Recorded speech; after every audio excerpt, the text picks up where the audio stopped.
ghosts in the old boarding house. A group of paranormal investigators decided to explore an abandoned boarding house that had been vacant for decades. During their first night stay, they began to notice strange light figures and hear whispers in the empty corridors. One member of the group claimed to feel cold touches and often saw the shadow of a woman in a long white dress.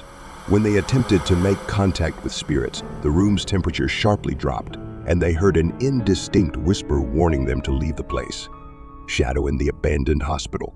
A group of paranormal investigators ventured into an old hospital where peculiar deaths had occurred in the past. While scanning dark corners and rooms with an infrared camera, they noticed a shadow moving along the walls and disappearing into thin air. As they progressed through the corridors, the team felt cold drafts and heard knocks and eerie sounds.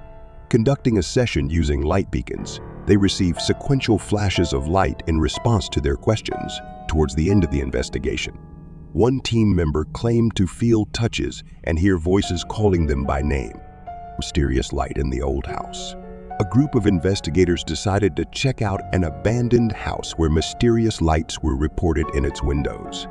As they approached the house, one of the windows began to flicker with a strange green light. When they entered, the light disappeared, but they felt a chill in the room where it had been observed.